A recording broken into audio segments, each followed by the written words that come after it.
अपने देश की रक्षा कैसे की जाती है वो हम अच्छी तरह जानते हैं। बरसों से तो आप ये भी कहते आ रहे हैं कि कश्मीर आपका है, कल आप ये भी कहेंगे कि दिल्ली आपकी है, तो फिर हम कहाँ जाएंगे? इस्लामाबाद, लाहौर? बड़े अफसोस के साथ मुझे आपसे कहना पड़ रहा है कि जब आपके वर्ल्ड ट्रेड सेंटर पर अटैक हुआ था तो आपने अफगानिस्तान पर हमला कर दिया, यहाँ तक कि आपने इराक को भी नहीं छोड़ा। और आज आप हमें राय दे रहे हैं कि आतंकवाद का ये जो मसला है इसे हम सिर्फ बातचीत से तय करें। अपने देश की रक्षा कैसे की जाती है वो हम अच्छी तरह जानते हैं। जरूरत पड़ी तो हम भी वो कर सकते हैं जो आपने अफगानिस्तान और इराक में किया है। Let's go. ये है हमारा नया प्लान मौलाना साहब। क्या करूं मैं इन कागजी प्लान्स का, इसहाक खान साहब? ट्राई टू अंडरस्टैंड मौलाना साहब। जनरल साहब ने अमेरिका के सामने घुटने टेक कर, लेकिन यहाँ जाने दे देकर हमने जो कश्मीर में आजादी की आग लगाई है उसे हम किसी भी कीमत पर ठंडा नहीं होने देंगे। ठंडा होने का तो सवाल ही पैदा नहीं होता।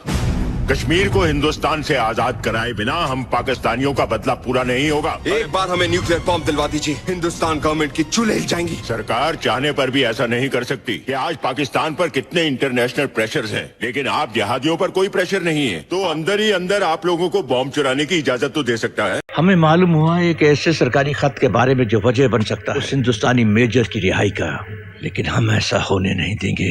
लेकिन जनाब, आर्मी के भी कुछ कायदे कानून बनाए गए हैं। कायदे फौज के लिए है, इन लफ्जों का इस्तेमाल हम करेंगे, आप नहीं। आप सिर्फ वो करेंगे जो हम चाहते हैं, और हम ये चाहते हैं कि आप इस पर दस्तखत करें। मगर इसमें तो लिखा हुआ है कि हिंदुस्तान का मेजर राम हमारे कैंप में मौजूद नहीं है। ये गलत है जनाब, मैं इस पर दस्तखत नहीं करूँगा। क्यों नहीं करेंगे? फर्ज और सच्चाई की खातिर अगर मेरा सर भी कट जाए तो कोई गम नहीं। इजाजत चाहता हूँ। 8वें दिन तुम्हारे मुल्क का नामो निशान इस दुनिया से मिटा देंगे। भीख में मिली रोटी और दान में मिले हथियार लेकर इतने बड़े बड़े दावे अच्छे नहीं लगते। इतना सा देश न्यूक्लियर बॉम्ब क्या बना लिया, अपने आप को बहुत ताकतवर समझने लगे। हमारा हर जवान एक न्यूक्लियर बॉम्ब। ये तो हमारी शराफत है कि हम लाइन ऑफ कंट्रोल क्रॉस नहीं करते। जिस दिन भारत माँ की जय बोलकर अंदर घुस गए, खींच खींच के मारेंगे। प्रॉक्सी वॉर चलाते हो सालों, बुर्खा पहन के तो लड़के, बुर्खा पहन के। अरे मर्द हो तो खुल के सामने आओ और जंग का ऐलान करो। 7 दिन का खेल है, 7 दिन का।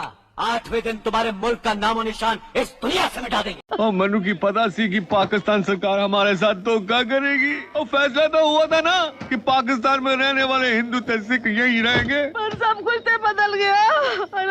उल्टी होएगा। नहीं बाबूजी नहीं, मैं आपको यहाँ से नहीं जाने दूंगा। अरे क्या हुआ जो आज काके यहाँ नहीं है? आपका दूसरा पुत्र गुल खान तो यहाँ है। कसम कलाम पाक की बाबूजी, बाबूजी मैं आपको यहाँ से नहीं जाने दूंगा। बीजी मैं आपको नहीं जाने दूंगा।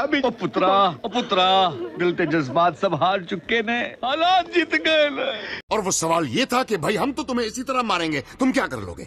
यस, ये सही तरीका नहीं है। हाँ जानता हूँ, लेकिन आज मैं तरीके के बारे में नहीं नतीजे के बारे में सोच रहा हूँ। तुम्हारा कोई जान पहचान वाला मारा था इन ब्लास्ट में? क्यों?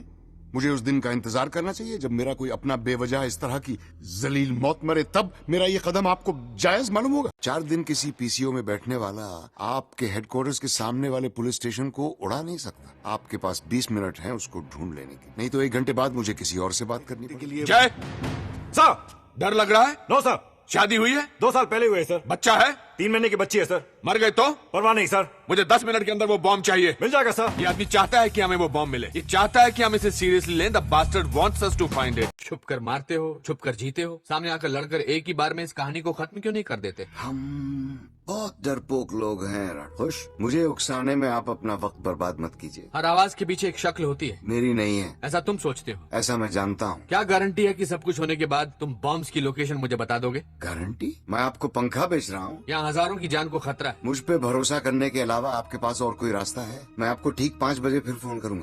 एक तरफ वो हिंदुस्तान की पुलिस जिस पर सारी दुनिया नाज करती है, लगता है तुम्हारे हिंदुस्तान के फौलाद को जंग खा गया है। अब अपने दोनों हाथ ऊपर उठा, बस सब चंद लम्हों के बाद मैं इस पूरे शहर को तबाह बर्बाद कर दूंगा और तुम्हें सुनाई देंगी मौत से लिपटी हुई दर्दनाक चीखें। तूने हिंदुस्तान की पुलिस की ताकत को ललकारा है, लेकिन हिंदुस्तान के फौलादी बाजू संग नहीं खाते शिकार तो।